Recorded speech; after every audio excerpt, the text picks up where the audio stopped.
धारा 143 क्या है और धारा 80 क्या है? धारा 143 और धारा 80 में आपस में क्या संबंध है, क्या अंतर है, इसके क्या फायदे हैं, धारा 80 कब कराया जाता है? धारा 80 और 143 वाली ज़मीनें अगर SC/ST वर्ग के लोगों की हैं तो उनको सामान्य वर्ग के लोग खरीद सकते हैं या नहीं खरीद सकते हैं?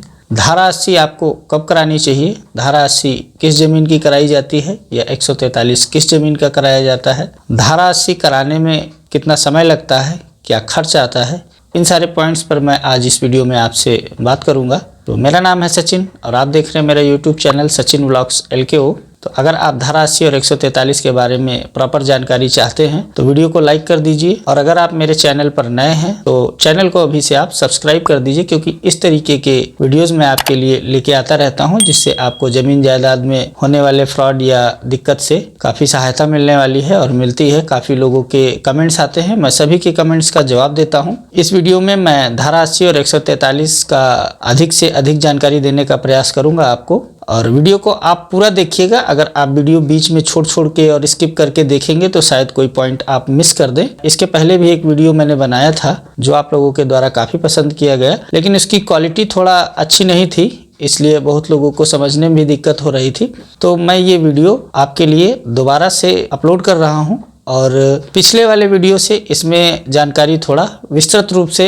दी गई है। तो चलिए शुरू करते हैं। बस एक रिक्वेस्ट है आपसे, अगर आप चैनल पर नए हैं तो चैनल को सब्सक्राइब कर दीजिए और वीडियो को अभी से लाइक कर दीजिए। तो धारा 143 पे पहले बात कर लेते हैं। धारा 143 क्या है, क्योंकि अधिकतर लोग धारा 143 के बारे में ही जानते हैं। उत्तर प्रदेश जमींदारी विनाश एवं भूमि व्यवस्था अधिनियम 1950 धारा 143, जो धारा 143 है उसमें जमीन के भू उपयोग के परिवर्तन के बारे में बताया गया है, जिसको हम लोग 143 के नाम से जानते हैं। अगर आपकी ज़मीन है जिस पे आप खेती करते हैं, खेती की ज़मीन है, उस ज़मीन पर आप खेती न करके कुछ और करना चाहते हैं, मान लीजिए आपको घर बनाना है, अपना घर बनाना है, या आपको वहाँ पर कोई दुकान खोलनी है, कोई उद्योग लगाना है, कोई शिक्षण संस्थान खोलना है, या कोई मार्केट बनाना है, खेती से जुड़ा कोई काम ना हो।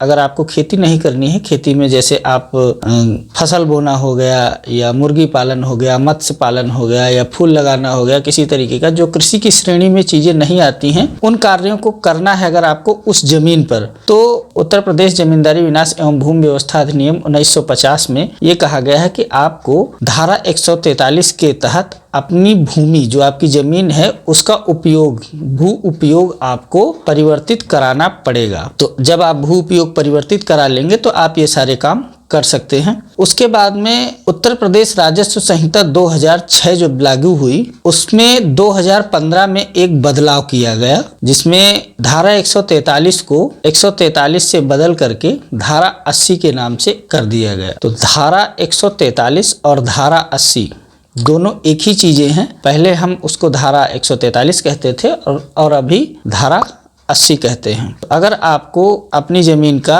आज के समय में भू उपयोग चेंज कराना है तो आप उत्तर प्रदेश राजस्व संहिता की धारा 80 के तहत उसको आप आवासीय कह सकते हैं, या कृषि से भिन्न किसी कार्य के लिए अपनी जोत का उपयोग करने के लिए ये कह सकते हैं। दोनों एक ही चीज़ें हैं, सेम चीज़ें हैं। जब धारा 80 में परिवर्तन किया गया तो उसमें कुछ फायदे और नियम बढ़ा दिए गए, जिनका औद्योगिक स्तर पर या बड़ी कंपनियां हैं या विकास प्राधिकरण हैं, उनको उस जमीन को यूज करने के लिए काफ़ी छूट दी गई, काफ़ी चीज़ें उसमें बदलाव किए गई। तो वो अब धारा 80 के नाम से जाना जाता है। तो अब दो चीज़ें तो क्लियर हो गई आपको कि धारा 80 और 143 क्या है, और धारा 80 किस ज़मीन का करा सकते हैं। आप किसी ज़मीन का करा सकते हैं जिस पर आप खेती करते हैं, आपकी ज़मीन है, उसको आप धारा 80 में परिवर्तित करा के उस पर कृषि के अलावा कोई अन्य कार्य कर सकते हैं। धारा 80 कब करवाई जाती है ये भी आपको क्लियर हो गया इसमें, कि आपको अगर कुछ और करना है तो वो चीज़ भी को मैंने बता दी कि धारा 80 आपको कराना पड़ेगा अगर आप अपने ज़मीन पर मकान बनाना चाहते हैं या कुछ और करना चाहते हैं। अपना अगला पॉइंट जो है, धारा 143 और धारा 80 जिन ज़मीनों का करा दिया जाता है, उन ज़मीनों को कौन खरीद सकता है, कौन नहीं खरीद सकता है। अगर वह ज़मीन SC/ST की है या किसी ऐसे वर्ग की है जिसकी बिक्री पर प्रतिबंध है, तो उसको कौन खरीद सकता है, कौन नहीं खरीद सकता है। तो देखिए, जिस ज़मीन का धारा 80 या 143 करा दिया जाता है वह जमीन राजस्व से मुक्त हो जाती है और उस पर खेती नहीं की जाती है। उसका जो खरीद बिक्री है धारा 80 अगर हुआ है, 143 अगर हुआ है, तो उसकी खरीद बिक्री पर किसी भी तरीके का कोई प्रतिबंध नहीं है। अगर एससी की जमीन है, एसटी की जमीन है, तो उसको कोई भी, किसी भी वर्ग का आदमी, इंसान, किसी भी वर्ग का खरीदार उसको खरीद सकता है।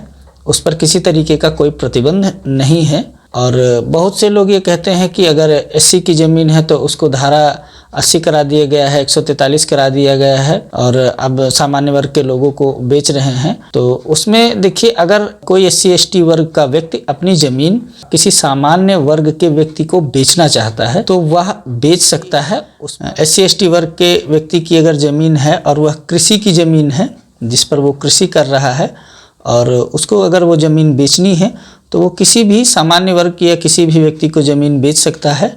उसके लिए अलग प्रक्रिया है, उस पर कुछ प्रतिबंध लगाए गए हैं। उन प्रतिबंधों में कुछ छूट भी दी गई है, कुछ कारण दिए गए हैं। उस पर मैंने एक दूसरा वीडियो बनाया हुआ है, आप लोग चाहें तो देख सकते हैं, मेरे चैनल पर उपलब्ध है और मैं आई बटन में उसका लिंक भी दे दूंगा, आप जा करके देख सकते हैं। धारा 80 कराने के बाद आप उस ज़मीन पर खेती नहीं कर सकते हैं, आप उस ज़मीन पर कृषि नहीं कर सकते हैं। अगर आप कृषि करेंगे तो वह ज़मीन का धारा 80 का आदेश जो है वह कैंसिल हो जाएगा और धारा 80 कराने में जो आपने खर्च किया है वह पैसा सारा आपका व्यर्थ हो जाएगा।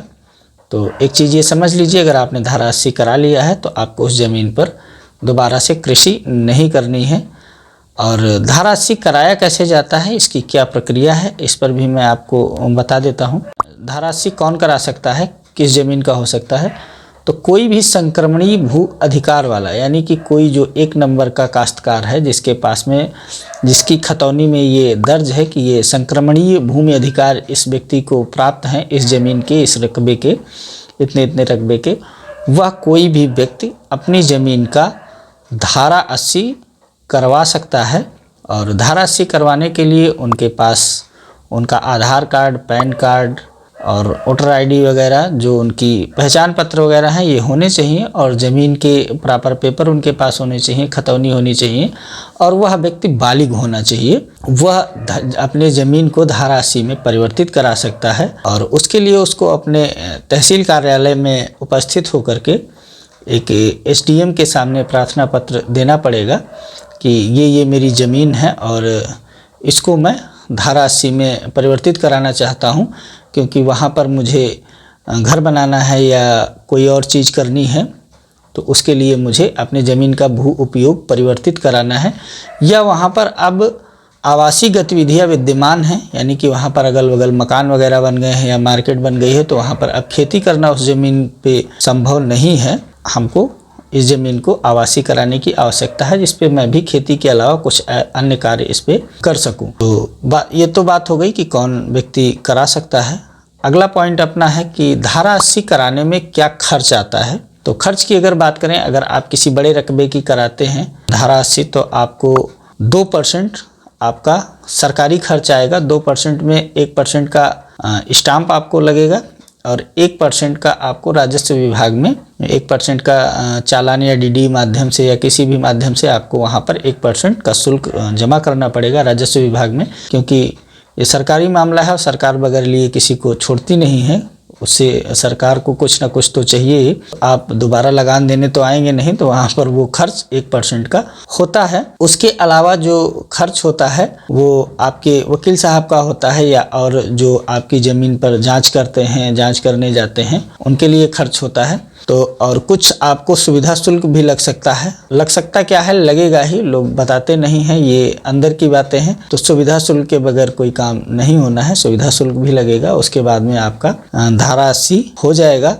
तो जब आप एप्लीकेशन देंगे, अब अगला पॉइंट अपना आता है कि धारा 80 और 143 वाली ज़मीन का दाखिल खारिज क्यों नहीं होता है। तो धारा 80 और 143 वाली जो ज़मीनें होती हैं वो राजस्व से मुक्त कर दी जाती हैं और वहाँ से जो भूलेख पर आप लोग चेक करते हैं, वो राजस्व विभाग की वेबसाइट है, वहाँ पर उस ज़मीन का लेखा जोखा वहाँ से बंद कर दिया जाता है। धारा 80 या 143 भू उपयोग परिवर्तन कराने के बाद में लास्ट में वहाँ पर एक एंट्री कर दी जाती है कि फला फला वाद संख्या के तहत और इन किसानों ने और इतने इतने रकबे की अपना भू उपयोग परिवर्तन करा लिया है, और वो वहाँ पर आदेश दर्ज हो जाता है। फिर उस ज़मीन का वहाँ पर कोई भी रिकॉर्ड नहीं रखा जाता है, वह ज़मीन फिर कोई भी खरीद बिक्री करता है तो उसका एक दूसरा पोर्टल है IGRS UP, वहाँ पर उस ज़मीन की खरीद बिक्री की सारी डिटेल होती है। और वहाँ पर इस ज़मीन की ही नहीं, कोई भी अगर आप ज़मीन जायदाद से संबंधित खरीद बिक्री करते हैं तो उसका भी सारा वहाँ पर रिकॉर्ड रहता है। बहुत से लोगों का ये प्रश्न रहता है, सर अगर हमने धारा 80 वाली ज़मीन खरीद ली, वो दाखिल खारिज हमारे नाम नहीं होगी और भविष्य में किसी सरकारी योजना परियोजना में या किसी चीज़ में अधिग्रहण होता है तो हमको मुआवजा नहीं मिलेगा। तो ऐसा नहीं है, ज़मीन के मालिक आप बन जाते हैं आप खरीदने पर, और उसके बाद में जो भी मालिकाना हक होता है वो आपके पास होता है। उसमें अगर कहीं पर भी वो ज़मीन जाती है तो उसका फ़ायदा आपको ही मिलेगा, ना कि जिनके नाम पहले थी। और अब बात कर लेते हैं कि धारा 80 और 143 कराने के क्या फ़ायदे हैं। तो धारा 80 और 143 कराने के कई फ़ायदे भी हैं और कई नुकसान भी हैं। तो फ़ायदों की अगर बात की जाए तो धारा 80 वाली ज़मीन, धारा 80 अगर आपने किसी ज़मीन का करा दिया है तो वह ज़मीन राजस्व से मुक्त हो जाती है। दूसरा पॉइंट, उस ज़मीन का जो सर्किल रेट है, जो बाज़ार भाव है वह बढ़ जाता है। गवर्नमेंट का जो बाज़ार भाव है वह भी बढ़ जाता है और मार्केट का जो अलग से चलता है ऊपर से वह भी बढ़ जाता है। और उस ज़मीन की रजिस्ट्री स्क्वायर मीटर में फिर होती है। अगर कोई कराता है तो उसको स्क्वायर मीटर में लिखा जाता है, तो आपकी ज़मीन का मूल्य बढ़ जाता है। दूसरा ये होता है कि मान लीजिए कभी चकबंदी हो रही है तो वह ज़मीन आपकी चकबंदी से मुक्त होती है। उस ज़मीन को चकबंदी के अंडर में नहीं लाया जाएगा और वह उस ज़मीन को मान लीजिए इधर उधर नहीं किया जाएगा। वह ज़मीन जहाँ है वहीं पर रहेगी, उसको कहीं पर भी एक्सचेंज नहीं किया जाता है, वह चकबंदी से मुक्त हो जाती है। कभी कभी लोग तो मान लीजिए उनको नहीं भी करना है कोई काम इस तरीके का, तब भी धारा 80 करवा देते हैं कि वह ज़मीन उनकी मौके पर है, वहाँ पर रोड है या मार्केट है बगल में, तो उस ज़मीन का उन्होंने धारा 80 करा दिया और चकबंदी होने वाली है तो उससे वह ज़मीन बच जाती है। या लोगों को कभी पता चल जाता है कि यहाँ पर कोई सरकारी योजना आ रही है, कोई रोड निकलने वाला है, कोई हाईवे निकलने वाला है, तो भी वह उस ज़मीन का धारा 143 वगैरह या धारा 80 करा लेते हैं, जिससे जो मिलने वाला मुआवजा है उसमें उनको काफ़ी इजाफा हो जाता है, काफ़ी अधिक पैसा मिलता है। खेती वाली ज़मीन के अपेक्षा में उसमें उनको ज़्यादा मुआवजा मिलता है। बैंक लोन अगर आप उस ज़मीन पर लेना चाहते हैं तो आपको बैंक लोन मिल जाएगा, आसानी से मिल जाएगा और अच्छी कीमत पर, अच्छा ब्याज रेट पर आपको लोन मिलेगा। और खेती वाली ज़मीन की अपेक्षा आपको ज़्यादा लोन मिलेगा। अगर आप घर बनाना चाहते हैं तो भी आपको बैंक से लोन लेना होगा। मान लीजिए कोई प्लाटिंग करता है और प्लॉट है 143 वाला और धारा 80 वाला प्लॉट है, तो उस प्लॉट पर अगर आप लोन लेने जाएंगे तो बैंक आपसे पूछेगी कि भाई इस ज़मीन का आवासी कराया गया है, भूपयोग परिवर्तन कराया गया है या नहीं कराया गया है, उसका पेपर दीजिए। तो बैंक भी आपसे पेपर मांग सकता है। धारा 80 वाला अगर पेपर आपके पास है, धारा 80 का आदेश अगर आपके पास है, तो आपको लोन लेने में काफ़ी मदद मिलने वाली है धारा 80 से। आशा करता हूं कि वीडियो आपको पसंद आया होगा और वीडियो में अगर मेरे द्वारा कोई पॉइंट मिस हो गया है या कोई त्रुटि हो गई है तो उसे आप लोग इग्नोर करें। अगर आपके कोई सवाल हैं तो आप मुझसे कमेंट करके पूछ सकते हैं, मैं सभी के कमेंट्स का रिप्लाई देता हूं और जहां तक मुझे जानकारी है आपकी मदद करने का प्रयास करता हूं। और मैं अपनी जानकारी से आप लोगों की मदद करता हूं, जिसमें मैं किसी भी तरीके का कोई शुल्क आपसे नहीं लेता हूं। मैं जो आपकी सहायता करता हूं वो एकदम मुफ्त है, एकदम फ्री है, किसी भी तरीके का कोई चार्ज मैं नहीं लेता हूं। और काफ़ी लोगों का मैंने मदद किया है, काफ़ी लोगों की प्रॉब्लम सॉल्व की है मैंने। और जिन लोगों को मेरे वीडियो देख करके कुछ भी फ़ायदा मिला है या कुछ भी उनको सुविधा मिली है तो वो भी कमेंट करके इस वीडियो में बता सकते हैं कि भाई मुझे आपके वीडियो से ये सहायता मिली या आपसे बात करके मुझे ये सहायता मिली। तो मिलता हूँ आपसे किसी अगले वीडियो में, तब तक के लिए नमस्कार।